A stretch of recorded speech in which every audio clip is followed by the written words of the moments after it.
नमस्कार जी, मैं बोल रहा हूँ अरविंद केजरीवाल।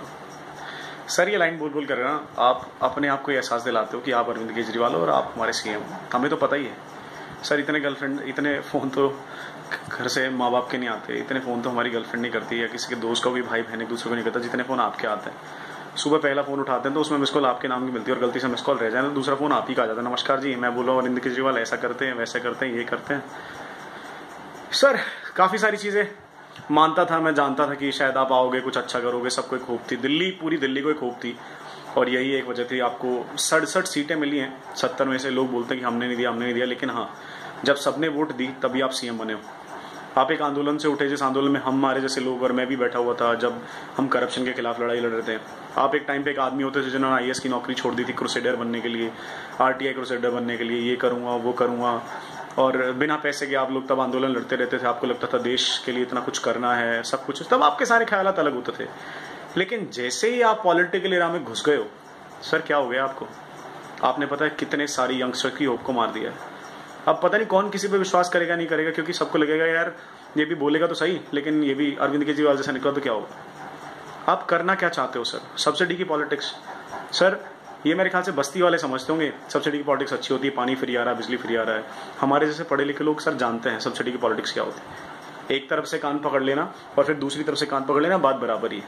आप यहाँ पे सब्सिडी दोगे तो वैट बढ़ा के वहां से टैक्स वसूल लोगे, 2 टैक्स और आपने एक्स्ट्रा निकाल के उससे पैसा वसूल करना। नहीं तो सरकार के पास पैसा आएगा कहाँ से?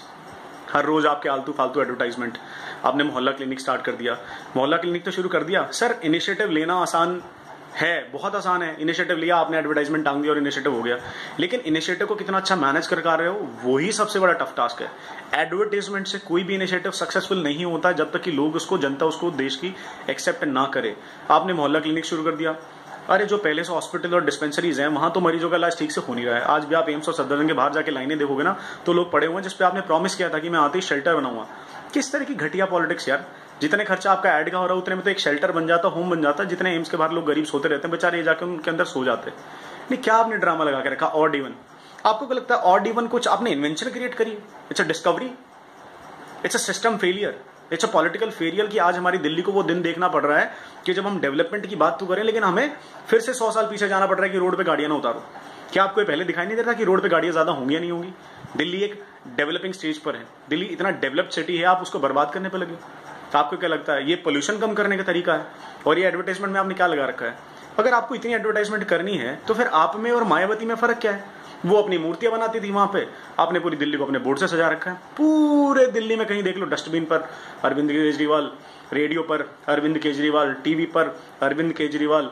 आप कहीं चले जाओ, रेडियो जिंगल, अरे यहां तक कि छोड़ो, लखनऊ के पेपर में दिल्ली गवर्नमेंट का ऐड, मुंबई के पेपर में दिल्ली गवर्नमेंट का ऐड, बोकारो के पेपर में दिल्ली गवर्नमेंट का ऐड। अरे इतने ऐड, एडवर्टाइजमेंट का धंधा खोल लिया क्या भाई? अरे खुद भी शर्म आ जाती है एक आदमी को जब रोड पे निकलता होगा ना, आप खुद देखते हो ना अपने पोस्टर, अबे यार इतना मेरा नाम क्यों लगा दिया? और जरूरी है क्या हर पोस्टर पे आपका नाम है? और इतने पोस्टर क्यों भाई? कुछ अच्छा काम करोगे। आजकल तो सर इंटरनेट इतना फास्ट है, अगर कोई कुत्ते के खेलते हुए वीडियो बना देता है ना और उसको इंटरनेट पर डाल दे तो भी वायरल हो जाती है। और आप तो सीएम हो, आपको इतने एडवर्टाइजमेंट करने की जरूरत नहीं है। हम सब समझते हैं कि पोल्यूशन एक प्रॉब्लम है, हमें पता है इसका सोल्यूशन होना चाहिए। ऑड इवन को हम इसलिए सपोर्ट कर रहे हैं because it's a system failure. आपकी कमी, हमारी सबकी कमी है, लेकिन ऑड इवन सस्टेनेबल सोल्यूशन नहीं है। This can not be a permanent solution. तो why to waste money over a temporary solution जो कभी होना ही नहीं है? आप एक परमानेंट सोल्यूशन क्यों नहीं ढूंढ रहे हो? आप सीएनजी के ऊपर सब्सिडी क्यों नहीं देते हो ताकि लोग सीएनजी पर स्विच करें? आप लोगों को मोटिवेट करो। आप करना क्या चाहते हो सर? आप दूसरी मायावती बन गए हो दिल्ली की। सर ये दिल्ली की मायावती बनना बंद कर दो। रोज पोस्टर पे, अखबार पे, टीवी पे, ये पे। और ये मैं पूरी दुनिया के लिए मैसेज दे रहा हूँ, पूरे ऑल ओवर इंडिया के लिए। जितना बुरा दिल्ली का कटा है ना अरविंद केजरीवाल जी की वजह से। और सर मैं शर्मनाक हूं, आप हमारे यहाँ के सीएम हो। आज भी मुझे उम्मीद है कि 4 साल बाकी हैं, मुझे कोई फर्क नहीं पड़ता। मुझे कोई अब बीजेपी का भक्त बोले या इसका भक्त बोले या उसका भक्त बोले, क्योंकि जैसे ही मैं आपके खिलाफ बोलूंगा बहुत सारे लोग मेरे ऊपर आएंगे। लेकिन मेरी डिमांड सर यही है, सर एक सस्टेनेबल पॉलिटिक्स करो। दिल्ली के पास अभी भी 4 साल हैं। आप सेंटर ऑफ इंडिया बैठे हो, हार्ट ऑफ इंडिया बैठे हो, दिल्ली के दिल में बैठे हो। आपके पास 67 सीटें हैं, पूर्ण बहुमत से आप आए हो। ये सैलरियां बढ़ा बढ़ा के अपना नाम मत खराब करो सर। आप वो थे जो फ्री में लड़ते थे लोगों के लिए, जिसे घर नहीं चाहिए होता था, ये नहीं चाहिए होता था। आज आप सीएम भी बन गए हो तो आपको घर भी चाहिए है, आज आपको सैलरी भी 4 गुना % चाहिए है। आप लोगों का मजाक उड़ा रहे हो। आप हमारे पीएम पर रोज भद्दी भद्दिया टिप्पणी फेंकते हो। आपको शर्म आती है? आपको लगता है कि ऐसे कोई आपकी इज्जत करेगा? अरे आप दूसरों को इज्जत दोगे तभी तो इज्जत पाओगे ना। कुछ भी बोल दे रहे हो, आपके मंत्री कुछ भी बोल दे रहे हैं। कहां, कौन सी, क्या पॉलिटिक्स करना चाहते हो? ये फ्यूचर की पॉलिटिक्स देंगे हम यंगस्टर को? क्या आपसे ये सीखेंगे हम? ये बदतमीजियां सिखाओगे आप लोगों को? अरे कुछ सस्टेनेबल पॉलिटिक्स करो सर, और इस दिल्ली का कुछ करो। हम लोग परेशान हैं। और रही बात इस ऑड इवन की ना, इस ऑड इवन से कुछ नहीं होने वाला। अभी तो पोल्यूशन हमारा मेजरेबल प्रॉब्लम है, जिसके लिए आपके थर्मल पावर प्लांट रिस्पॉन्सिबल है, आपके कॉर्पोरेट में डीजल जनरेटर रिस्पॉन्सिबल है, आपकी डस्ट रिस्पॉन्सिबल है, आपके आने वाले रोज गुजरने वाले ट्रक डीजल के वो रिस्पॉन्सिबल है। सर दिल्ली की जनता को परेशान करना बंद करो और कुछ कंस्ट्रक्टिव पॉलिटिक्स करो, ताकि हम आने वाले सालों में भी सोच सकें कि शायद दिल्ली आपको वोट करेगी या नहीं करेगी। और प्लीज ये सारा मैसेज उनके लिए भी, ब्लाइंड फॉलो मत करो यार किसी को भी, चाहे वो आप हो चाहे बीजेपी हो। जो गलत है, जो सही है वो सही है। मेरा नाम सर राजेश शेरावत है और ये मेरा आपके लिए क्लियर मैसेज है। प्लीज आने वाले 4 साल दिल्ली के को एक अच्छी राजनीति दो, ब्लेम गेम की पॉलिटिक्स बंद कर दो सर।